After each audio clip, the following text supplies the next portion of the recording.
Pakistan state will be broken completely by some Indian onslaught, Bharati onslaught. What are we going to do with the public of Pakistan? We have to digest them. We have to bring them back to Hindu fold. बहुसंख्यक आवाज निकलने लगा है, जहरीला हो गया है काफी। मुजफ्फरनगर के जब दंगे हुए तब तो अखिलेश यादव उत्तर प्रदेश के मुख्यमंत्री थे। भरोसा किसने तोड़ा? खूब जिहाद, लव जिहाद, जमीन जिहाद, कितने जिहाद हिंदू झेलेगा। जहर भरने का काम तो भारतीय जनता पार्टी ने और उनके इकोसिस्टम ने किया ही।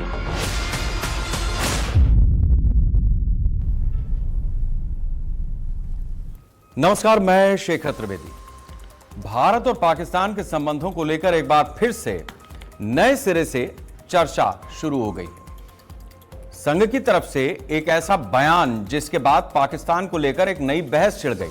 हालांकि संघ की तरफ से भी सफाई दी गई कि संघ कभी भी केंद्र सरकार के नीतिगत फैसलों में दखल नहीं करता और केंद्र सरकार की जो भी नीति होती है उस पर संघ अमल करता है। लेकिन बयान आने के बाद अब उस पर अलग अलग तरह की चर्चाएं शुरू हो गई हैं, जिसमें एक चर्चा बेहद आम हो गई है, अहम हो गई है। क्या आने वाले समय में पाकिस्तान भी भारत का हिस्सा बनने वाला है? मोहन भागवत का कहना है कि भारत कभी हिटलर की तरह तानाशाही के रास्ते पर नहीं जा सकता। भागवत ने एक तरह से संघ के महासचिव दत्तात्रेय होसबले के इस बयान को बचाया है, जिसमें उन्होंने कहा कि सरकार को पाकिस्तान से बातचीत करनी चाहिए। भागवत ने कहा कि पाकिस्तान से अलग हो जाए, भारत से अलग हो जाए, ऐसा कोई नहीं चाहता था। पाकिस्तान में अभी भी एक आबादी ऐसी है, एक तबका ऐसा है जो विभाजन को नहीं पसंद करता। दो राष्ट्र वाले सिद्धांत के खिलाफ पाकिस्तान में भी कई लोगों में असंतोष बना हुआ है। अगर कभी भारत की तरफ से पाकिस्तान को युद्ध में हरा दिया जाए तो विकल्प होना चाहिए कि पाकिस्तान भारत में शामिल हो जाए, और दूसरा यह कि लोग पाकिस्तान में ही शांति से रहें। कोई जरूरी नहीं है कि वो भारत में आकर के मिले भारत पाकिस्तान में, लेकिन बातचीत बराबर से होनी चाहिए। अब सवाल ये उठता है कि क्या ऐसी किसी योजना पर सरकार काम कर रही है जिसका जिक्र संघ के मंच से हो गया? अगर ऐसा है तो एक बार फिर अखंड भारत का निर्माण की नीति और दूसरी तरफ भारत में ही रहने वाली बहुसंख्यक आबादी को जहरीला क्यों बताया जा रहा है? अगर बहुसंख्यक आबादी अपनी दोनों बाहें खोलकर पाकिस्तान की तरफ हाथ बढ़ा करके इशारा करती है, उनसे अपनी बात रखना चाहती है, तो फिर भारत में जो मुस्लिम तबका है, जो राजनीतिक पार्टियां हैं, वो हिंदुओं को जहरीला क्यों बता रही हैं? समाजवादी पार्टी के राज्यसभा सांसद जावेद अली का बयान आया है, जिसमें उन्होंने कहा है कि हिंदुस्तान में जहरीला हो गया है। पीडीए पंचायत में सपा के राज्यसभा सांसद जावेद अली ने कहा कि जब से भाजपा सत्ता में आई है उसके बाद से अलग अलग धर्मों को मानने वाले लोगों के बीच विश्वास का जो रिश्ता था वो टूट गया है। उनका कहना है कि सामाजिक सौहार्द खराब हुआ है। जावेद अली कहते हैं कि हिंदू मुसलमान की राजनीति अब चरम पर पहुंच गई है और दो अलग अलग धर्मों में दूरियां बन गई हैं। उनका यह कहना है कि जिस तरीके से लगातार हिंदू एक होता जा रहा है, जिस तरीके की बात हो रही है, जिस तरीके का माहौल बना हुआ है, उसमें हिंदू जहर अब उगलने भी लगा है और निगलने भी लगा है। एक तरफ राष्ट्रीय स्वयंसेवक संघ के किसी मंच से पाकिस्तान तक को लेकर समावेशी बात हो रही है, जिसमें पाकिस्तान को भी अपनाने की बात है अगर कोई ऐसा दिन आता है, और दूसरी तरफ समाजवादी पार्टी के मुस्लिम नेता हैं जो यहीं पे खा रहे हैं, यहीं पे छेद कर रहे हैं, बहुसंख्यकों को जहरीला बता रहे हैं। अगर भारत की बहुसंख्यक आबादी अपनी सोच का दायरा बढ़ा रही है तो वो जहरीली कैसे हो सकती है? जिस तरीके से लगातार बहुसंख्यक आबादी पर अलग अलग तरीके से वार किया जा रहा है, जिस तरीके के बयान आए दिन सामने आ रहे हैं, और जिस तरीके से हिंदू पिछले 2014 के बाद से एकजुट होकर के किसी एक पार्टी को वोट दे रहा है, तो हिंदू कैसे बटे, इस बात को लेकर के इतना ज्यादा शगल क्यों है? क्या वजह है कि अगर हिंदुस्तान में हिंदू एक साथ एक बात कहता है या करने की कोशिश करता है और बाकी किसी धर्म को लेकर के वो दुराग्रही नहीं है, आप अपना धर्म मानिए, जो करना है वो कीजिए, लेकिन सरकारी जमीन या भारत की ऐसी कोई स्थिति ना बने जिसमें बहुसंख्यक की आबादी को खतरा हो, तो आमतौर पर कोई इस तरीके का जहर कैसे उगल सकता है? अब सवाल यह है कि ये बातें सामने क्यों आई हैं, किस मकसद से आई हैं, केवल राजनीति है या राजनीति से आगे का भी कोई इसमें स्कोप बनता है? इन सारी बातों पर हम चर्चा करेंगे, लेकिन उससे पहले महत्वपूर्ण बयान जो दिन भर सुर्खियों में रहे। Typical Hindu things like that, Sadbhavana, that is our nature. If tomorrow, imagine that the Pakistan state will be broken completely by some Indian onslaught, Bharati onslaught. In war will defeat it beyond repair. What are we going to do with the public of Pakistan? We have to digest them. We have to bring them back to Hindu fold. जहाँ अल्पसंख्यकों की आबादी कम है, जहाँ बहुसंख्यक ज्यादा तादाद में रहते हैं और भारतीय जनता पार्टी के द्वारा फैलाए गए जहर को बहुसंख्यक आवाम निगलने लगा है, वो जहरीला हो गया है काफी हद तक। ये जो अधर्म करने वाले लोग हैं, ये अमृत रूपी धर्म को क्या जाने। इन्होंने हमेशा जातीयता और सांप्रदायिकता का जहर बोया है। वो उल्टे राजनीति को कह रहे हैं कि धर्म, अरे धर्म पे आधारित राजनीति नहीं होगी तो अधर्म करेंगे लोग, कुकर्म करेंगे। 2014 के बाद जिस तरीके से भारतीय जनता पार्टी ने धर्म की राजनीति में हिंदू मुसलमान की राजनीति की है, मस्जिदों के नीचे मंदिर, मजारों पर झंडे लहराना, जिस तरीके से एक वर्ग को, एक समुदाय को आतंकित करने की कोशिश की है, उसके आलोक में जावेद अली का यह बयान है। जावेद अली के बयान को सही परिप्रेक्ष्य में देखा जाना चाहिए। ये समाजवादी पार्टी के नुमाइंदे जावेद अली ने जो बयान दिया है वो बहुत घटिया बयान है, और उसके इस बयान से कि जो है हिंदू बहुसंख्यक जो है जहरीले हो गए हैं, तो उन्होंने यह साफ कर दिया है कि समाजवादी पार्टी के राष्ट्रीय अध्यक्ष शायद उन पे भी संदेह उत्पन्न हो रहा है कि वो बहुसंख्यक हैं या अल्पसंख्यक हैं। तो जिस तरीके की स्थिति इस समय बनी है, दो अलग अलग तरीके के बयान हैं और दोनों ही अपनी तरह से बहुत महत्वपूर्ण हैं, लेकिन इसके साथ साथ ये भी देखने वाली बात है कि हिंदुस्तान में जिस तरीके से हिंदू, मुसलमान, सिख, ईसाई, अलग अलग धर्मों के लोग मिलजुल करके रहते आए, एक चुनावी स्ट्रेटजी ने अगर किसी एक खास तबके को लंबे अरसे के बाद एकजुट किया, तो जो बल्क में वोट डालता था वो सारा का सारा हिस्सा धरा का धरा रह गया जैसे ही देश की बहुसंख्यक आबादी एक तरफ आती। अब इस बहुसंख्यक आबादी के एक तरफ आने से सबके पेट में दर्द उठा, और जाहिर सी बात है कि इस तरीके से चुनावी राजनीति चूंकि आगे नहीं बढ़ती, लिहाजा बाकी दलों के सामने चुनौती हो गई कि कैसे विभाजन किया जाए, हिंदू कैसे बटे।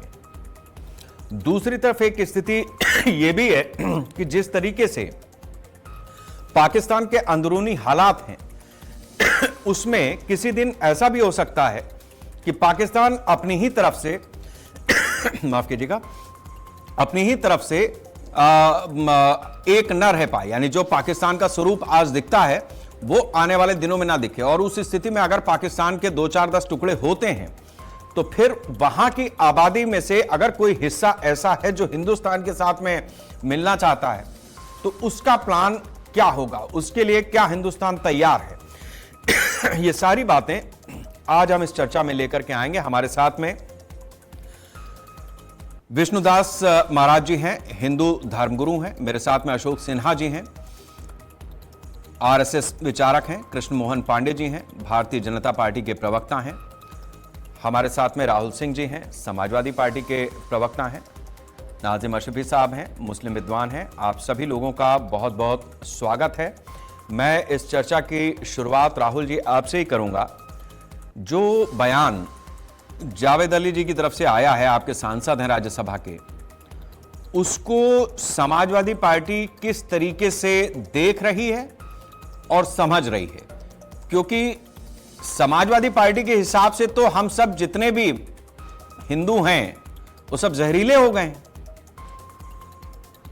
उनका आपने पूरा देखिए, ये भाजपा का जो आईटी सेल है, हर चीज को कटिंग करने के बाद सिर्फ उसे निकाल कर उन्होंने क्या कहा कि जो हमारे अल्पसंख्यक भाई हैं और जो हमारे हिंदू लोग हैं उनसे दोस्ती करें, उन्हें जोड़ें, पार्टी से जोड़ें, क्योंकि तो जहरीला जो शब्द बोला उन्होंने वो भाजपा के लिए बोला। कुछ जहरीले लोग दोनों में दलाल डाल रहे हैं, देश को बांटने की कोशिश कर रहे हैं, प्रदेश को बांटने की कोशिश कर रहे हैं। उन्होंने वो जहरीला शब्द भाजपा के लिए बोला और साफ तौर से अगर पूरा बयान आपको देखना है तो आपको अभी दिखा सकता हूँ, जो उनका 2 मिनट कुछ का बयान है।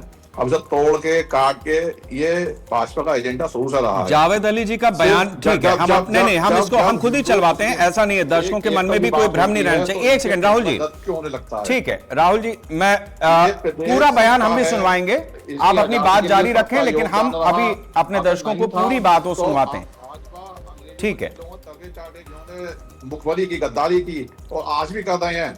आप आज देखिए देश के प्रधानमंत्री जी अमेरिका का आगे घुटने टेके हुए हैं, रोज हमारे नाविकों पे, हमारे भारतीयों पे हमले हो रहे हैं, लेकिन आज उनके मुंह से एक ट्वीट तक नहीं होता, एक सबूत नहीं निकलता। तो इससे ज्यादा और सबूत क्या चाहिए आपको कि जो पहले इन्होंने करा आज फिर वही कर रहे हैं। और कोई अगर देश हित की बात करता है तो उसमें फूट डालने का काम भारतीय जनता पार्टी और उसके लोग करते हैं। नहीं, सवाल इस बात का है कि जिस तरीके की बात उन्होंने कही है वो बात हम अभी राहुल जी अपने दर्शकों को सुनवाएंगे। इसमें आपको थोड़ा सा, अगर आपके पास बयान है तो हमारे पास भी है, क्योंकि उन्होंने साफ साफ कहा है कि हिंदू अब जहर निगलने लगा है और जहरीला हो गया है। ये सेंटेंस है उनका बाकायदा, और वो ठीक है। आज बीजेपी के लिहाज से आपकी राजनीतिक विरोधी पार्टी है, आप उसके लिए कह सकते हैं। पूरा बयान उनका ये है। ठीक है, मैं अभी हम सुनवाएंगे टीवी पे, उस पर समय नहीं डालते हैं अपन, हम इस चर्चा को आगे बढ़ाते हैं। कृष्ण मोहन पांडे जी हैं हमारे साथ, भारतीय जनता पार्टी से हैं। कृष्ण मोहन जी, मैं आपसे समझना चाहूंगा कि जिस तरीके का बयान जावेद अली की तरफ से आया है, और अभी राहुल जी भी कह रहे हैं कि भाई बीजेपी जिस तरीके की राजनीति करती है उसमें हिंदुओं के बीच में वो जहर घोलती है, और वो जहर जो है वो फुफकारते हैं और मुसलमान उसमें परेशान हो रहा है। कभी आप मुसलमानों को आस्तीन का सांप कहते थे, तो अभी आपके जहर से सांप ही मर रहा है आपके हिसाब से। तो इतना तगड़ा जहर अगर आप लेकर के आए हैं तो उससे जो बाकी दलों की राजनीति है उस पर प्रभाव पड़ रहा है। तो आप समाज को जहरीला कर रहे हैं क्या समाजवादी पार्टी के हिसाब से? शेखर भाई, एक बात स्पष्ट कर दूं, ये देश सेकुलर तब तक है जब तक इस देश में हिंदू हैं। हिंदुओं की बहुसंख्यक आबादी है तो सेकुलर है, और जितने भी उपमा है आप इनको उपमानित कर सकते हैं, परंतु जिस दिन इस देश में एक वर्ग बड़ी संख्या में होगा, दुनिया के विभिन्न देशों में देखा जैसे जैसे उनकी संख्या बढ़ी वो देश विशेष धर्म बन गया। उन्हें इस बात को मैं दोहराता हूं, मेरे साथी ने कहा कि उन्होंने भाजपा के लिए कहा, मुझे लगता है साहब कुछ पढ़ लिख भी किया कीजिए, और पढ़ने लिखने के साथ कुछ सुन के भी आया कीजिए। स्पष्ट बयान है उसमें कि यहाँ का हिंदू जहरीला हो गया है। साहब जहरीला नहीं हुआ है, शेखर भाई जागृत हो गया है। जो लंबे कालखंड से शांत पड़ा हुआ था, ये मान चुका था कि चलो भाई सरकार जो करेगी हमारे लिए बेहतर ही करेगी, जो चल रहा है देश में अच्छा चल रहा है। और इन्हीं के लोग जो एक बात कहते थे, इस देश के कांग्रेस देश का प्रधानमंत्री कहते थे कि इस देश के संसाधनों पर पहला अधिकार मुसलमानों का है। साहब क्यों पहला अधिकार मुसलमानों का है? जब संविधान की बात करते हैं तो संविधान में लिखा हुआ है हम भारत के लोग, अर्थात हर व्यक्ति संसाधन पर हर व्यक्ति का अधिकार है, तो तब अधिकार मुसलमानों का क्यों? दूसरी बात, जब इस देश के हिंदू को लगा, जनसंख्या बहुसंख्यक आबादी को लगा कि साहब टैक्स हम दे, संसाधन को हम बचाएं, सारी व्यवस्थाओं का संचालन हमारे बड़ी संख्या होने के नाते हम करें, और पहला अधिकार किसी और का होगा तो नहीं, हम वहां वोट करेंगे जहां पे हमारी बात रखी जाती है और यह कहा जाता हो कि इस देश के संसाधन पर देश के हर एक नागरिक का अधिकार है। और भारतीय जनता पार्टी वही कहती है कि हम भारत के लोग, पीपुल ऑफ द इंडिया, हर संसाधन पर हर व्यक्ति का अधिकार है। और इसका परिणति है कि सेंट्रल गवर्नमेंट की जितनी योजनाएं हैं, राहुल भाई आप देखेंगे, शेखर भाई देखेंगे, एक एक योजनाओं का समाज में समतुल्यता के साथ दिया गया, और उसका प्रतिफल यह है कि मुस्लिम आबादी का एक बड़ा हिस्सा सेंट्रल गवर्नमेंट की सारी सुविधाओं पर 40% से ऊपर हिस्सेदारी उनकी है। क्यों? क्योंकि हमने हिंदू मुसलमान अगड़ा पिछड़ा करके नहीं दिया, जो उसके योग्य था, जो योजनाओं के योग्य था, हमने उसको दिया। परंतु समाजवादी पार्टी और कांग्रेस को दर्द इस बात का है कि हिंदू जो बहुसंख्यक था वो तो हम भारत के लोग की व्यवस्था करने वाले पार्टी के साथ खड़ा ही हो गया।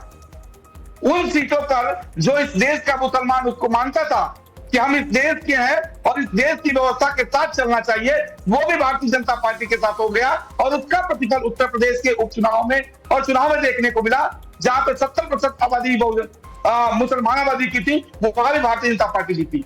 अभी बंगाल में आपने देखा कि जहां पे बड़ी आबादी मुसलमानों की थी वहां सॉरी तो वहां भी भारतीय जनता पार्टी जीती। तो एक वर्ग इस देश का उभरा है जिसको अब यह महसूस हो गया है कि यदि राष्ट्र की बात करनी है, राष्ट्र के विकास की बात करनी है, परंपरागत व्यवस्थाओं की बात करनी है, संस्कृति की बात करनी है, सभ्यता की बात करनी है, और हाँ सृजनता, सुरक्षा और स्वीकृति की बात करनी है, तो भारतीय जनता पार्टी के साथ खड़ा होना होगा। और इसी के कारण चुनाव दर चुनाव भारतीय जनता पार्टी राज्य सभा जीतती है और ये खिलाफ अब कांग्रेस और सपा के साथ। ठीक है कृष्ण मोहन पांडे जी, आपने अपनी बात को रखा है। अब हम चलते हैं, अशरफी साहब हमारे साथ में हैं, मुस्लिम विद्वान हैं और बहुत लर्नेड आदमी हैं। हमारी चर्चा में अक्सर आप बड़े गहरे निवेदन के बाद आते हैं और जो बात वो कहते हैं मेरे ख्याल से सभी मुसलमानों को सुननी चाहिए, क्योंकि ऐसे लोग हिंदुस्तान में कम हैं जिनकी बात को सुना और समझा जा सकता है। आपके भी ऐसा नहीं है, मतलब कृष्ण मोहन पांडे जी, अगर आप मोहम्मद आरिफ खान को सुनेंगे तो उसमें आपको कतई ये एहसास नहीं होगा कि आप किसी हिंदू से बात कर रहे हैं कि मुस्लिम से बात कर रहे हैं। आपको एहसास होगा कि एक संजीदा हिंदुस्तानी से आप बात कर रहे हैं। अशरफी साहब उस टच को लेकर के हमारी चर्चा में आते हैं। अशरफी साहब, जो बात जावेद अली जी ने कही है, एक सांसद हैं चूंकि, इसलिए हमारा काम बनता है कि भाई एक सांसद अगर देश का कोई बात कह रहा है तो उस पर चर्चा होनी चाहिए, और वो उच्च सदन के सांसद हैं, राज्यसभा के हैं, समाजवादी पार्टी से हैं। राजनीति अपनी जगह से हर कोई दल करता है, अपनी तरफ से सभी कहते हैं कि सबको मीठा मीठा होना चाहिए, सबको एक रहना चाहिए, लेकिन दूसरे पहलू से अगर आप देखें तो अपनी अपनी तरह का बिखराव, अपनी अपनी तरह का जहर घोलने का काम राजनीति की फिजाओं में सब करते हैं ताकि लोग उनकी तरफ आएं। ऐसी स्थिति में जब देश और दुनिया एक संक्रमण के कालखंड से गुजर रही है, इस तरीके का बयान, वो भी बहुसंख्यक आबादी के लिए, उस हिंदू के लिए जिसके बारे में खुद अटल बिहारी वाजपेयी कहते थे कि हिंदुस्तान अगर सेकुलर है तो हिंदुओं की वजह से है। और इसका जवाब लेने वाला कौन था? इसका जवाब लेने वाले जावेद अख्तर थे। मतलब सवाल जावेद अख्तर का था, जवाब अटल बिहारी वाजपेयी का था। तो ऐसे में इसको हम किस तरीके से देखें? अच्छा, दूसरी चीज एक और है, यहां हिंदुओं को जहरीला बताने का काम हो रहा है और दूसरी तरफ राष्ट्रीय स्वयंसेवक संघ के मोहन भागवत एक मंच से यह कहते हैं कि अगर पाकिस्तान अपनी अंदरूनी वजहों से किसी दिन टूट करके बिखर जाए या भारत के साथ ही में उसका युद्ध हो और वो हार जाए बुरी तरह, तो हिंदुस्तान को इस बात के लिए भी तैयार होना पड़ेगा कि हम उनकी जनता, अगर कोई लोग मिलना चाहते हैं वापस हिंदुस्तान में, तो हमें क्या रुख रखना होगा। मतलब एक आदमी यहां दिमाग तैयार कर रहा है और एक आदमी देश के भीतर कह रहा है कि नहीं, जहरीला हिंदू। हेलो, अच्छा मैं डिबेट में देखिए शेखर जी, आपका शुक्रिया और आपके सारे पैनलिस्ट का। और दूसरी बात ये, आपकी जरा नवाजी है, आपने मुझे बहुत बड़े बड़े तारीफों के अलकाबों से नवाजा, हालांकि मैं उस लायक हूँ नहीं। हाँ, लेकिन मैं एक बात जरूर कहता हूँ कि पार्टी समाजवादी पार्टी हो, पार्टी कांग्रेस पार्टी हो या पार्टी भारतीय जनता पार्टी हो, देखिए ये सब पॉलिटिशियन पार्टी हैं। इनसे लोगों का, जनता का उतना लेना देना होना चाहिए जितना कि जैसे हमारी कोई सरकार है, और सरकार में अगर कोई भी पार्टी है तो वो सबकी सरकार होती है। प्रधानमंत्री किसी भी पार्टी का, वो सबका प्रधानमंत्री होता है। मुख्यमंत्री किसी भी पार्टी का है, वो पूरे भारतवर्ष का, पूरे प्रदेश का मुख्यमंत्री है। अगर प्रधानमंत्री है तो पूरे भारतवर्ष का, और मुख्यमंत्री है तो पूरे स्टेट का। तो ये जो इनका जावेद अली खान का जो जवाब है, ये कहीं कुछ कहना चाह रहे थे, लेकिन फिर मैं वही बात कहना चाह रहा हूं कि शऊर और सलीका, ये दो चीजें एक अहम रोल अदा करती हैं। शऊर होना बहुत जरूरी है। कह कुछ रहे थे, कह कुछ गए। देखिए, आप अच्छी बात कह सकते होंगे, आपका विचार होगा कि भाई आप सबका साथ, सबका विकास, सबका विश्वास का जो भारतीय जनता पार्टी का नारा था उसको लेकर चलिए, तो आप एक तरह से पार्टी को याद दिला सकते हैं। लेकिन एक बहुसंख्यक या अल्पसंख्यक भी हो, किसी व्यक्ति विशेष को आप जहरीला तो नहीं कम से कम कह सकते, ऐसा मेरा मानना है। जहर, क्योंकि ऐसे शब्द खुद अपने आप में ही एक जहर हो जाते हैं। तो आपको क्या लगता है या उन्हें क्या लगता है, मुझे क्या लगता है, फर्क किससे नहीं पड़ता, फर्क पड़ता है पूरे भारतवर्ष की 145 करोड़ जनता से। वो क्या सोचती है, वो सोचती है कि कहीं ना कहीं इस तरह के लोग, वो चाहे किसी भी पार्टी का कोई भी नुमाइंदा रहा हो, चाहे भारतीय जनता पार्टी का हो, समाजवादी का हो, कांग्रेस का हो, बीएसपी का हो, आजाद समाज पार्टी का हो, अदरवाइज जितनी पार्टी हमारे इस मुल्क में वतन अजीज हिंदुस्तान में है, किसी भी पार्टी का कोई नुमाइंदा हो, अगर इस तरह की बात करेगा तो लोगों को चुभेगी, तो चुभेगी कम से कम। ये चीज भूल गए हैं कि ये तो कहते हैं भारतीय जनता पार्टी ने, जैसे पहले भारतीय जनता पार्टी का एक नारा था शेखर भाई, क्या समाजवादी पार्टी ने मुसलमानों को अपने गले लगा के रखा हुआ, उन्होंने अपना लिया। अब ये समाजवादी वाली पार्टी कहते हैं कि इन्होंने हिंदुओं को अपने गले लगा लिया। मैं कहता हूँ आप इतने स्ट्रॉन्ग क्यों नहीं हो जाते कि सारे जितने भी हमारे धर्म रिलीजन के यहाँ रिलीजियस को मानने वाले लोग हैं, इस हमारे मुल्क में रहते हैं, तो आप सबको क्यों नहीं गले लगा लेते? आपके अंदर इतनी खूबियां, इतनी विशेषताएं क्यों नहीं पैदा कर लेते? अरे आप भी लगाइए ना गले। तो ये सब खिसियानी मिली खंबा नोचने वाली बातें हैं। मैं किसी एक पार्टी की ना बुराई कर रहा हूँ ना किसी की तारीफ। हाँ, जो मुझे अपने मुल्क के, अपने वतन के लिए लगता है वो मैं कहता हूँ। मैं हमेशा कहता हूँ भारतीय जनता पार्टी को, हमेशा करता हूँ भारतवर्ष के प्रधानमंत्री को, क्या प्रधानमंत्री जी आप यूनिवर्सिटीज बनाइए, कॉलेजेस बनाइए, मेडिकल कॉलेजेस बनाइए, स्वास्थ्य पे काम कीजिए, शिक्षा पे काम कीजिए, मैं कहता हूँ।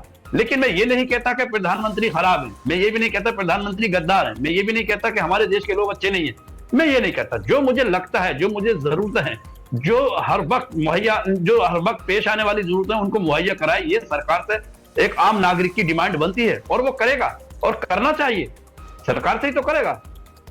मगर अब शब्द ना हो, उसके बीच में ऐसे कोई अल्फाज ना आप बीच में डाल दें जो खुद अल्फाज ही वो अपने आप में जहर बन के रह जाए। तो ये मेरा उनसे आग्रह है। ये जावेद अली खान जैसे लोग, असल में इनका क्या है, इनको विरासत में मिली हुई चीजें। प्रोफेसर राम गोपाल साहब का एक नाम सुना होगा, ये उनके कहीं ना कहीं असिस्टेंट रहे, उन्होंने विरासत में दे दिया राज्यसभा सांसद। डिजर्व नहीं करते हैं, लेकिन अगर वो राज्यसभा सांसद है तो इज्जत माब है, आदरणीय है, बड़ी अच्छी बात है, हमें क्या दिक्कत है। मगर आपको सोच समझ के, क्योंकि ये सर्वधर्म प्रधान देश है, मैं हमेशा कहता हूं, और कृषि प्रधान देश है, इन दो चीजों का हमें हमेशा ध्यान रखना पड़ेगा। इसमें हर आदमी की धर्म की आस्था को और उसकी आस्था को और धार्मिक परिस्थितियों को नजर में रखते हुए हमें अपने मुंह से अल्फाज बाहर निकालने होंगे, वरना तो यह कहीं ना कहीं लोगों को दिल को दिखाने वाली बात करेगी, और मैं इसके बिल्कुल खिलाफ। ठीक है, दूसरा मेरा एक हिस्सा सवाल का आपने बताया, दूसरा जो मोहन भागवत साहब का बयान है कि पाकिस्तान को लेकर के भी हिंदुस्तान की आवाम को अपना एक मन बनाने वाली प्रक्रिया में अब आना चाहिए, उसके ऊपर आपका क्या ख्याल है? मतलब पाकिस्तान तो देखिए साहब, जिस दिन हमसे अलग हुआ था, बहुत सारे लोग थे जो नहीं चाहते थे कि पाकिस्तान नाम की कोई चीज बने, अब बन गई। उस पीढ़ी के लोगों के जो अरमान थे, चाहे यहां के हो चाहे वहां के हो, वो अपना पूरी करके और दुनिया से रुखसत हो लिए। अब हम और आप बचे हैं रोजाना की हाय हाय किचकिच। तो उसमें एक सूरत हाल ये पेश आता है कि अगर लड़ाई होती है और हम जीत जाते हैं, मतलब ये पाकिस्तान की तरफ से अभी सोचा भी नहीं गया होगा, लेकिन हम लोग एडवांस थिंकर हैं, तो हमारे यहां साहब ने सोच लिया कहें अगर हम लड़े और जीत गए तो उनका क्या करेंगे? तो अभी आप बताइए कि क्या करेंगे हम लोग? I think so big highest thing, मैं समझता हूं ये बहुत बड़ी सोच है और ये हमें सोचना चाहिए। और मैं समझता हूं भारतवर्ष के हर नागरिक को ये चीज ध्यान में रखनी चाहिए, क्योंकि मुझे जो सूरत हाल इस वक्त में नजर आते हैं, रात में मैं एक इंटरनेशनल डिबेट में बैठा था, तो उसमें पाकिस्तान के साहब भी बैठे हुए थे, कासिम साहब। मैंने उनको ही, वो वार्ता सुलह करा रहे थे वो ईरान में और अमेरिका में, तो मैंने कहा आप तो खुद उसके चेले हो, चेले की औकात नहीं होती कि अपने गुरु को आदेश करे, तो आप थोड़ा जरा उसमें रहिए। मैं वही कहना चाह रहा हूं, उनकी आज हालत इतनी बद से बदतर है, इतनी खस्ता हालत है कि जो मोहन भागवत ने कहा है, मैं इसको गलत नहीं मानता। मान के कहता हूं, हो सकता है ये जरूरत पेश आ जाए, हो सकता है जरूरत पेश आ जाए कि हमें, और मुझे दिन बहुत जल्दी शायद देखने को मिल जाएगा। बहुत अच्छी बात है उनकी, भाई हमें सबको गले लगा के रखने की सोच रखनी चाहिए। ठीक है अशरफ साहब, कुछ हमें लग रहा है तकनीकी दिक्कत आई है, अभी आपका हमारे साथी वो कनेक्शन ठीक करते हैं, लेकिन आपने मौके की बात कह दी है, हमें जो जवाब सुनना था आपसे वो आपने मोटा मोटी दे ही दिया है।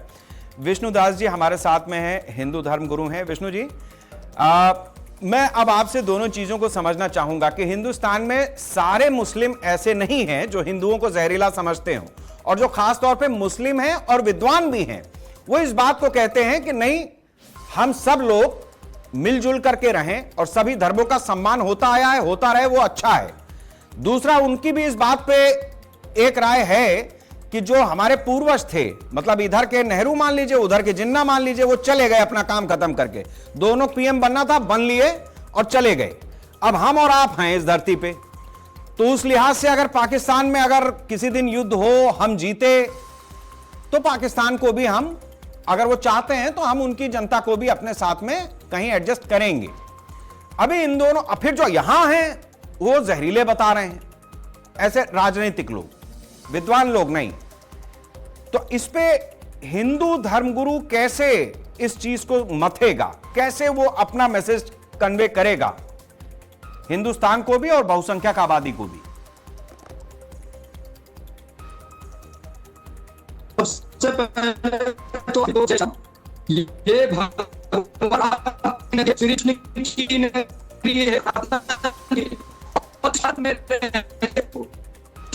ये उसी के साथ गद्दारी मत करो। करना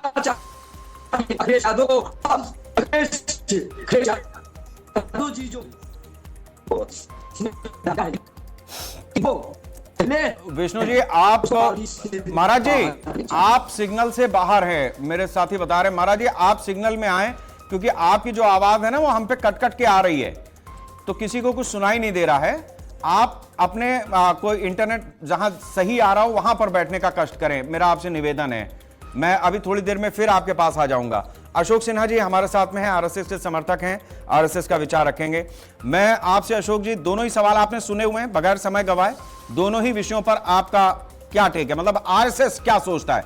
एक विषय तो उसने बता ही दिया है, तो उसमें आगे का सवाल यह है कि आपकी तरफ से इसे इशारा समझे पाकिस्तान वाला बयान जो है मोहन भागवत जी की तरफ से, या फिर केवल एक थिंक प्रोसेस समझे? क्योंकि आप जब कुछ कहते हैं तो उससे तो मोदी जी भी इनकार नहीं कर पाएंगे, कहें अब कह दिया आप भागवत जी ने, अब तो करके दिखाना पड़ेगा। नहीं, राष्ट्रीय स्वयंसेवक संघ की अपनी कोई विदेश नीति नहीं है। जो देश की विदेश नीति है वही राष्ट्रीय स्वयंसेवक संघ की भी विदेश नीति है। एक सुझाव दिया गया है, ये कहा गया है कि, और संघ मानता भी है कि भारत के मुसलमान हो या पाकिस्तान के मुसलमान हो, यह दोनों कन्वर्टेड मुसलमान हैं, बाप दादा एक हैं सबके, सबका डीएनए एक ही है। तो इसमें सभी लोग अपनी पहचान को तलाशना चाहते हैं कि हमारी पहचान क्या है। और जब भी हमारे भारतवर्ष के मुसलमान या पाकिस्तान के मुसलमान हज करने जाते हैं तो उनसे जब रजिस्टर में लिखते हैं तो उनको पूछा जाता है, तो पाकिस्तान के मुसलमान को पाकिस्तानी मुसलमान लिखा जाता है, भारत के मुसलमानों का नाम हिंदिया मुसलमान कहते हैं कि ये हिंदुस्तान से आए हुए लोग हैं। तो हिंदू, हिंदिया, यह शब्द राष्ट्रीयता सूचक शब्द है और उपासना पद्धति से इसका कोई मतलब नहीं है, यह जीवन पद्धति से संबंध रखता है। तो भारतवर्ष का मुसलमान भी अब अपनी पहचान में लगा हुआ है कि आखिर हम मुसलमान तो हैं, वह हमारा पूजा की पद्धति है, परंतु हमारी जीवन पद्धति पूजा से निर्धारित होती है। हम मदरसे में पढ़ते हैं, हम कुरान पढ़ते हैं, मगर हम हैं तो हिंदू ही। हम रामकृष्ण की नगरी में रह रहे हैं, हम, यह देश रामकृष्ण का है, यह देश चंद्रगुप्त मौर्य का है। इसी प्रकार से पाकिस्तान के भी जो मुसलमान हैं वो भी अब अपनी पहचान को मोहनजोदड़ो, पाणिनी और दाहिर सेन से जोड़ने लगे हैं। उनका भी कहना है कि हमारी पहचान हिंदुस्तान से है। भाई, हम पहले हिंदुस्तान में ही थे, अलग होकर के जिन्ना के कारण से अलग हुए, परंतु हम लोगों में कटुता नहीं आनी चाहिए। कभी भी हिंदू ये नहीं मना करता कि जो दूसरे पंथ मजहब के लोग हैं, रिलीजन के लोग हैं, वो अपनी उपासना पद्धति को छोड़ें, वो अपनी उपासना उसी पद्धति से करते रहें, परंतु इस देश का आधार है, संस्कृति है, और यहाँ के एक बहुसंख्यक लोगों की अपना एक जीवन जीने की पद्धति है, तो कम से कम सम्मान तो करना चाहिए।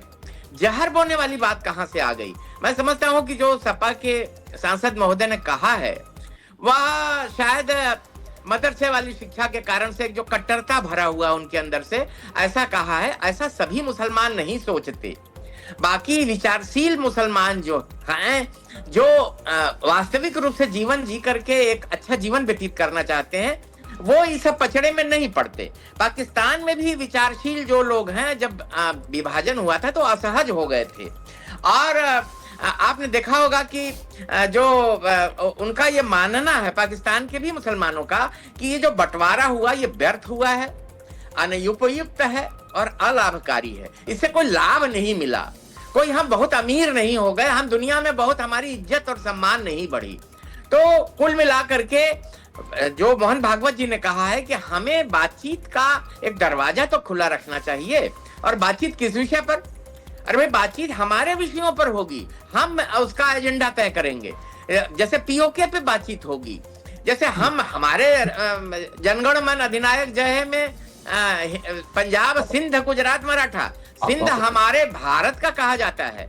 भारत आज भले ही पाकिस्तान में हो, परंतु उसकी विचारधारा, उसकी संस्कृति सब भारतीय ही है। आज पाकिस्तान में पाड़नी का जन्मदिन मनाने की छुट्टी होती है। दाहिर सेन और मोहनजोदड़ो को गर्व से कहते हैं कि ये हमारे पाकिस्तान के ये सभ्यता है। तो कुल मिला के भारत और पाकिस्तान के मुसलमान एक ही नाव पर सवार हैं।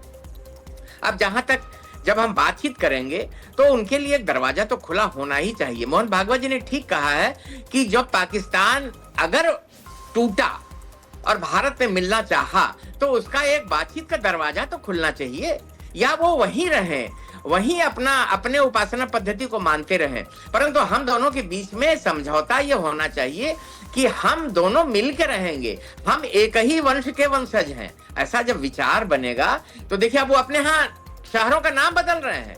इस्लामपुर को कृष्णा नगर कर दिया, रहमान गली को राम गली कर दिया, और मुस्तफाबाद को धर्मपुरा, लक्ष्मी चौक को संत नगर कर दिया।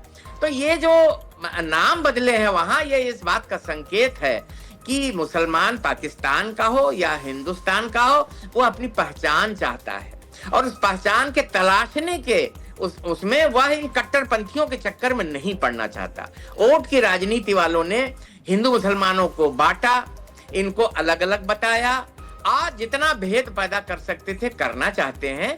संघ सबको एक मानता है, सबका डीएनए एक है, और हमारे पूर्वज, हमारा इतिहास यह सम्मिलित है, या हम दोनों का समान है, हमारी ठीक है अशोक जी, आपने ठीक है, आपने अपनी बात रख दी है। हमारे साथ में विष्णु जी एक बार फिर से, हमें लग रहा है अब उनकी नेटवर्क में आ गए हैं। विष्णु जी, आपको मेरी आवाज मिल रही है तो आप अपना जवाब दें प्लीज। जी आवाज आ रही है। आपको बता दूं, भारत की संस्कृति है, बता दूं ये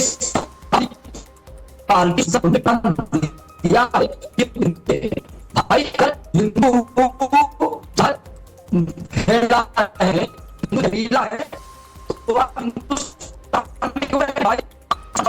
हिंदुस्तान छोड़ दो, क्योंकि ये नदी है, श्री कृष्ण की है, मन बनना है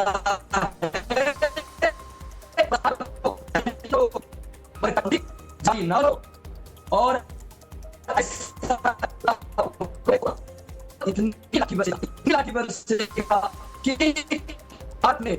जगह नहीं पाकिस्तान।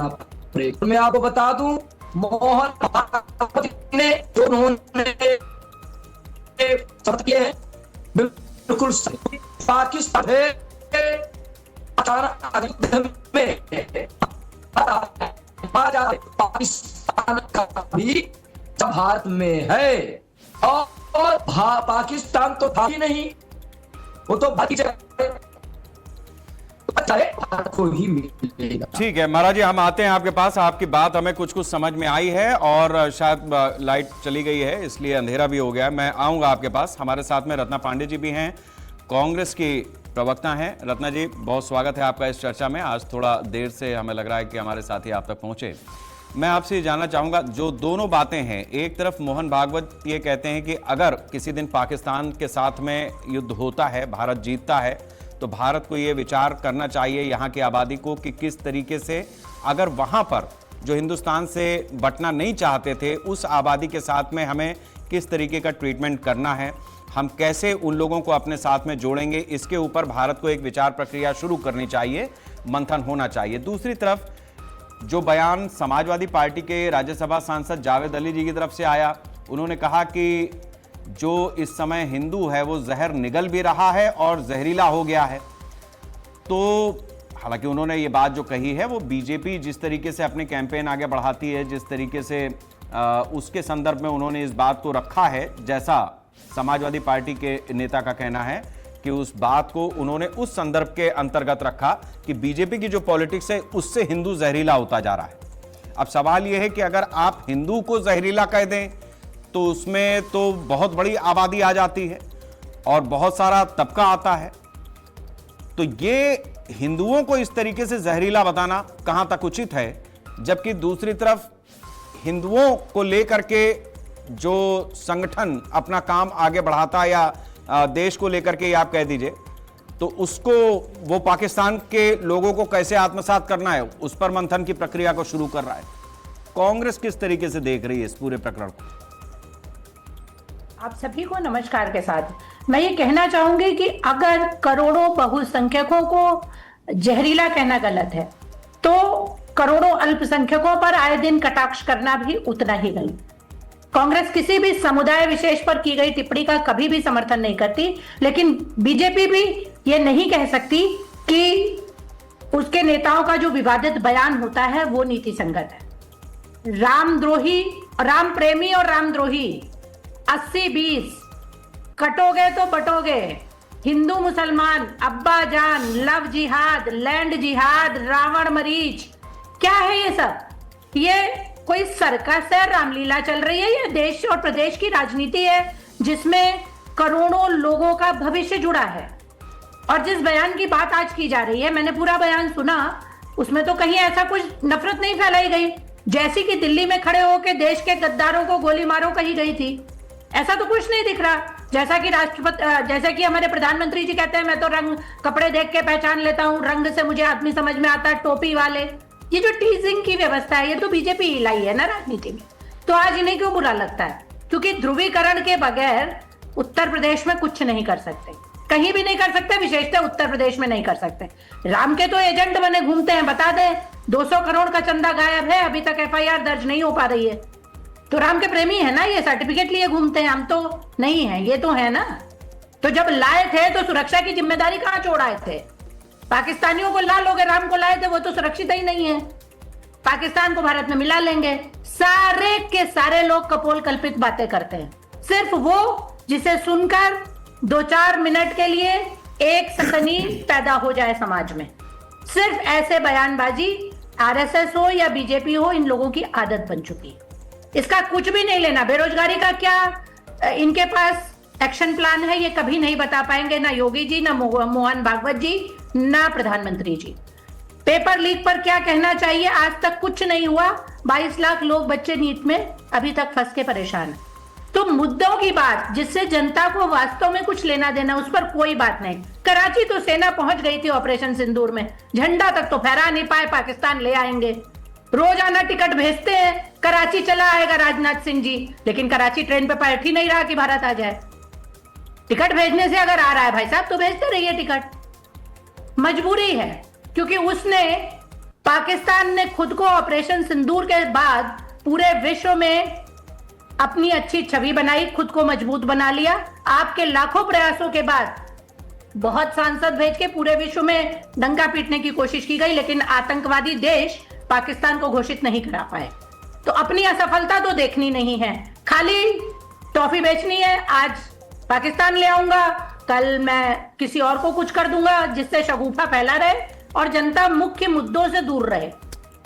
ठीक है। सारे देश में बहुसंख्यकों के हाथ में तलवार पकड़ाकर जुलूसों में घूमना, मस्जिद के सामने नाचने पर ही राम मिलेगा, ये विचारधारा समाज में स्थापित करना बीजेपी ने किया है ना, तो इस पर कोई आपत्ति नहीं है। इसका जवाब हम लेंगे कृष्णमोहन पांडे जी से, लेकिन उससे पहले मैं दिनेश जी के पास हुआ आता हूं। दिनेश जी, आपने सबकी बातें सुनी है, मैं आता हूं। कृष्णमोहन जी आता हूं मैं, आप लड़िएगा। अभी रत्ना जी भी इसी इंतजार में है कि कैसे बीजेपी क्या उनकी बातों को खारिज करेगी, लेकिन मैं दिनेश जी के पास हुआ हूं। दिनेश जी, मैं आपने सबकी बातें सुनी हैं, इसमें इन बातों में आपको क्या मर्म नजर आता है? किस तरीके की बात आपको तथ्यात्मक लगती है और कितना इस पूरे प्रकरण में आपको राजनीति नजर आ रही है?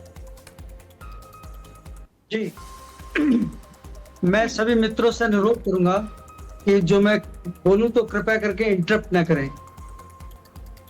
मुद्दा बहुत गंभीर है। आपका मुद्दा है कि जो सांसद ने बोला है कि जहर उगलता है हिंदू जो है, ये आपका विषय है। लेकिन कुछ लोग अपने तथ्यों से बिल्कुल भटक गए। ये अलग बात है कि भाषण यहाँ बीजेपी के खिलाफ दें, लेकिन पीछे जाकर वोट बीजेपी को ही देंगे। इसको बोलते हैं पाखंड। आपने कहा कि मोहन भागवत जी ने यह कहा कि पाकिस्तान से बात करनी चाहिए। जरूरी नहीं कि यह देश मोहन भागवत की हर बात को स्वीकार करे। और ये जो आरएसएस के प्रवक्ता बैठे हुए हैं यहाँ पर, अशोक सिन्हा जी, ये हिंदुत्व को भी समझते हैं, लेकिन ये दो नाव पर सवार होने वाली जो बात है, ये इनको इस बात को समझना चाहिए कि आप क्या बोल रहे थे।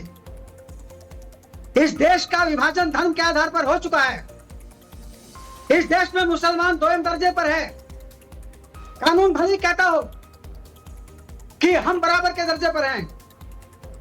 इस देश ने इतना बड़ा त्रास झेला है हर मौके पर। सिन्हा साहब बोलेंगे आप? क्या आपके पास जवाब? अभी मोहन भागवत जी ने जो बोला है उसको देश बिल्कुल स्वीकार नहीं करेगा। मोहन भागवत जी की सीमाएं हैं। आप पहलगांव में जो सिंदूर के ऊपर जो अटैक हुआ उसका जवाब देंगे? है आपके पास नैतिकता और मर्यादा? मैं इसलिए बोल रहा हूं, मैं जर्नलिस्ट हूं, लेकिन आज मैं एक नागरिक के रूप में भी आपके सामने हूं। यह मुझे बताइएगा कि जब आप भारत के मामलों में बोलते हैं इसकी नीति है वसुधैव कुटुंबकम, ये हमारी सहिष्णुता की एक धारणा है। हिंदू समाज देश का कभी इसके विपरीत नहीं गया, किसी की गर्दन नहीं काटी, किसी को बुरा भला नहीं कहा। इस देश के मुसलमानों ने 370 को, अपवाद को छोड़कर 370 का विरोध किया। इस देश के मुसलमानों ने कानून सम्मत बने राम मंदिर का विरोध किया। कहां है सिन्हा साहब? बोलिए, कहां है मोहन भागवत जी? क्या बोल रहे हैं मोहन भागवत जी? ठीक है, इसका जवाब ले लेते हैं। ठीक है दिनेश जी, आपने अपने सवाल रख दिए हैं। ठीक है, आप पत्रकार हैं, आपने सवाल रख दिए, अपना विचार रखने के साथ साथ सवाल भी रख दिए। ठीक है दिनेश जी, जवाब आने दीजिए। दिनेश जी, अशोक जी, आप अब जवाब दें। दिनेश जी की आवाज रोकें आप। देखिए, मैं दिनेश जी के बात का उत्तर दे रहा हूं। मेरा ये कहना है कि जब दक्षेश स्थापित हुआ था, सार्क सम्मेलन पहला हुआ था श्रीलंका में, और जब सार्क सम्मेलन के उस समय प्रेमदासा जी वहां के अध्यक्ष थे, राष्ट्रपति थे, और उस कार्यक्रम के भी अध्यक्ष थे, तो उन्होंने अपने भाषण में कहा था कि विदेश में जो इस समय चलन चल रहा है कि बड़े देश छोटे देशों को हड़पना चाहते हैं, और हम लोगों को गर्व है। ठीक है, आपने अपनी बात रख दी, जवाब आने दीजिए। इस तरह के सांसदों के कारण, इस तरह की सुन लीजिए, मैं चर्चा कर रहा था कि प्रेमदासा जी ने यह कहा कि विश्व चाहता है कि जो बड़े देश हैं वो छोटे देशों को हड़प ले। तो हम, प्रेमदासा ने कहा, श्रीलंका के राष्ट्रपति ने, उन्होंने कहा कि हम, सौभाग्य है हमारा कि हम भारत के बहुत नजदीक और भारत के ही अंग रहे हैं। अब देखिए जरा, उनका दक्षेश में एक राष्ट्र का राष्ट्रपति कह रहा है कि हम छोटे देश भले ही हैं परंतु भारत के अंग रहे हैं हम, और हमारी भारत सुरक्षा करेगा। तो ये क्या यही भावना पाकिस्तान की भी है, यही भावना नेपाल की भी है। हम कहीं पर कोई विस्तारवादी नीति नहीं अपनाना चाहते, परंतु अखंड भारत का सपना देखते हैं, अखंड भारत को मानते हैं, और मुसलमान सभी प्रकार के यहाँ हैं, हिंदू भी सभी प्रकार की विचारधारा के हैं, परंतु हिंदुओं ने कभी किसी पर आक्रमण नहीं किया। सुन लीजिए, काहे को आप चलिए, ठीक है दिनेश जी, आपने भी अपनी बात रखी। अशोक जी, ठीक है, आपकी बात आ गई है। मैं अब आता हूं आप दोनों लोग के पास, कृष्णमोहन पांडे जी के पास चला जाऊं। कृष्णमोहन जी, कांग्रेस ने जो आप पर आरोप लगाए, अब आप उनका जवाब दीजिए, आरोपों का ही जवाब दीजिएगा। मैं सही पे आता हूं। मैं आरोप प्रत्यारोप के तो निश्चित तौर पर हम चर्चा करेंगे। हमारी बहन ने कहा, कांग्रेस की बहन ने कहा कि भारतीय जनता पार्टी 80-20 करती है। हाँ साहब, कई ऐसे चुनाव है जहां पे भारतीय जनता पार्टी 80% की चुनाव वोटिंग पाई है और 20% दूसरे पाए। तो हम होते हिंदू मुसलमान नहीं है, हम वोटिंग की बात करते हैं। आपने कहा राम द्रोही और राम भक्त, हाँ बिल्कुल कहा है हमने। राम मंदिर के लिए हमने संघर्ष किया, सुप्रीम कोर्ट तक पहुंचे, परंतु यही कांग्रेस सुप्रीम कोर्ट में अपने 22 वकील लगा के एफिडेविट देती रही सेंट्रल गवर्नमेंट कि राम नाम की कोई परंपरा रही है। ये भी तो राम जन्मे नहीं, राम का अस्तित्व नहीं, राम का कोई प्रमाण तो दीजिए। राम सेतु काल्पनिक है, राम सेतु काल्पनिक है। हम इन राम देवियों की बात करते हैं, हिंदू मुसलमान की बात करने वाले लोग वही लोग हैं। जब उत्तर प्रदेश में मुजफ्फरनगर में दंगा हुआ तो जब केंद्र से मुआवजा बांटे गए तो सिर्फ मुस्लिम मुसलमानों के नाम से सुप्रीम कोर्ट के बाद के बाद से हिंदुओं को दिया गया। हम इसका विरोध करेंगे। हमने कहा कपड़ा देके हम कपड़ा देके पहचान लेते हैं, हम देके पहचान लेते हैं, क्योंकि इस देश में एक व्यक्ति और जाता है वो आप तय करेंगे, वो आप कांग्रेस तय करेंगी। यही कांग्रेस है जो आतंकियों को जी खाती है, यही कांग्रेस है जो पाकिस्तान को जी करती है। और तुम सब ठीक है कृष्णमोहन पांडे जी, रत्ना पांडे जी, राहुल जी, अरे मेरी भी सुन लो भैया। और कहते हैं कि आप अरे 3 का मुकाबला 1 कहां कर पाएगा भाई, थोड़ा सा। आप तीनों लोगों ने जो बात कही है उसकी एक एक बात मेरे दर्शकों के पास में से हमारे ख्याल से कोई फिल्टर लगा होगा ऐसा जिससे वो एक ही कान से सब तीनों लोगों की बातों को बहुत अच्छे से समझ पाएंगे।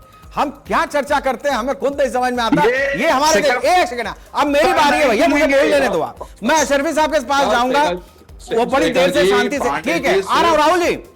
राहुल जी मैं आ रहा हूं, आपको एक छोटा सा जवाब ले लेता हूं। अशरफी साहब, एक चीज जो यहां पर अभी इस चर्चा में आई है वो बड़ी महत्वपूर्ण है कि जो हमारे मतलब पिछले दौर में हुआ उससे आगे बढ़कर के कुछ लोग देखना चाहते हैं नए समीकरण अगर बनते हैं तो, खासतौर से पड़ोसी मुल्क के साथ में। लेकिन उसमें भी बहुत सारा तबका ऐसा है जो अभी कंफर्टेबल नहीं है।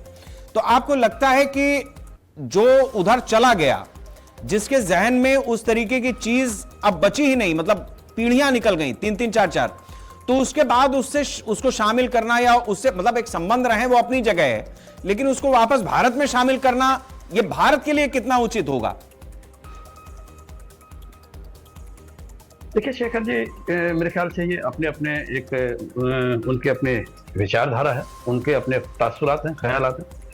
उनका जो मतलब था जो मोहन भागवत था, उनका कहना ये नहीं था कि कल हम लेने ही वाले हैं या उन्हें कोई बेनिफिट पहुंचाने वाले हैं। यहाँ मुराद जो फायदा पहुंचाने से नहीं है, यहाँ मुराद ये है कि कल अगर हताश और परास्त होकर अगर पाकिस्तान टूटकर बिखर जाता है तो वो जो अगर लोग इधर आएंगे तो जमीन भी तो आएगी ना, वो संपत्ति भी तो आएगी ना। उनके कहने का मतलब है जैसे हम अखंड भारत बनाने की बात करते हैं तो हम 4-5 मुल्क को अपनी तरफ ले लेंगे तो हम उसके पावरफुल हो जाएंगे। अब अगर हमारे कुछ भाई इससे इत्तेफाक नहीं रखते तो ऐसा तो है नहीं अकेले मोहन भागवत का जो कहना है, जो उनका जुमला हरफ आखिर है कि जो उन्होंने कह दिया नहीं जी वो तो अब फर्स्ट एंड लास्ट है, ऐसा तो कुछ नहीं है। वो एक उनकी विचारधारा है, उसे जो स्वीकार करेगा मुल्क देश स्वीकार करेगा तो ठीक है, और कबूल नहीं करेगा तो नहीं होगा। देखिए मैं एक बात फिर बता दूं, हर भारत के नागरिक को, हर इस मुल्क के अफराद और फर्द को ये सोचना चाहिए कि मुझे अपने मुल्क को बहुत ज्यादा फैलाना है, इसका विस्तार करना है, इसे तरक्की की ओर ले जाना है। तरक्की की ओर ले जाकर जैसे अभी हमारे 3 भाई बहन बोल रहे थे, किसी की बात आप बिल्कुल सही कह रहे थे, फिल्टर लगा के भी समझ में नहीं आएगी, मैं नहीं समझ पाया क्या कह रहे थे। एक तरह से तो इससे बहुत ज्यादा काबिलियत नहीं दर्शाई जा सकती कि हम बहुत काबिल हैं अगर तेज बोल रहे हैं तो। अगर हम अपनी एक बात, अच्छी बात लोगों को जहन तक पहुंचा पाए तो ये हमारी काबिलियत है। देखिए मेथड जिसे कहते हैं ना कि एक टीचर है, मैथ का टीचर है और बहुत देर तक मेहनत करके ब्लैक बोर्ड पे पढ़ाता, मैथ समझ में नहीं आता, और एक टीचर है उसके कहने का मेथड, उसके कहने का तरीका ऐसा था कि दिमाग में जहन में सवाल घुस जाता है। ठीक है, नहीं ठीक है, असल में क्या है कि शेखर जी एक सेकंड, शेखर जी 10 सेकंड, मैं एक बात कहना चाह रहा हूँ। जो अशोक सिन्हा जी हैं उन्होंने कहा था कि ये वो मदरसे की सोच, तो प्लीज मदरसे की सोच ना कहें, मैं भी मदरसे में पढ़ा हूं और जावेद अली खान भी जामिया मिलिया यूनिवर्सिटी में पढ़े और मैं भी पढ़ा हूं उस यूनिवर्सिटी में।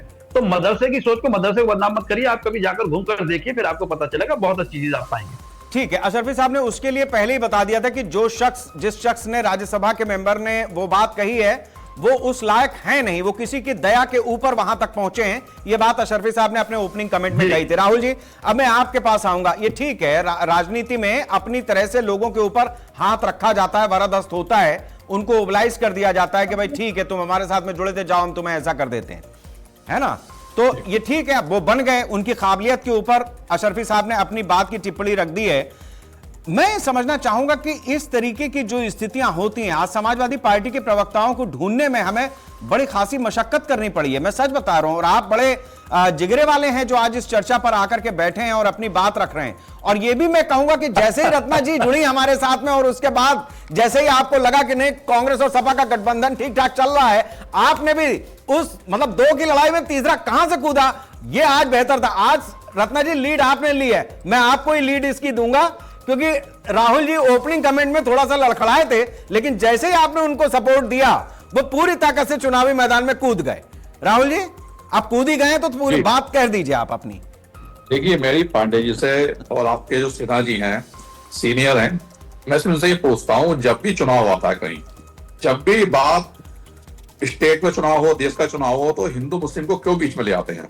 देश सबका है, संविधान ने सबको हक दिया है बराबर जीने का। अब बात कर रहे हैं आप पाकिस्तान को इंडिया में शामिल करने की। जो यहाँ मुस्लिम जो मुस्लिम देखिए, जो मुस्लिम यहाँ रह रहे हैं, जो मुस्लिम लोग यहाँ रह रहे हैं, उन्हें आप पाकिस्तानी कह रहे हैं, उन्हें आप आतंकवादी कह रहे हैं। तो ये राजनीति, सुनिए, ये राजनीति, भाजपा के पास कोई एजेंडा नहीं है इसके अलावा। उनसे स्वास्थ्य की बात करो, हिंदू खतरे में है। उनसे विकास की बात करो, हिंदू खतरे में है। उनसे गैस की बात करो, हिंदू खतरे में है। उनसे अस्पताल की बात करो, हिंदू खतरे में है। अरे भैया 12 साल से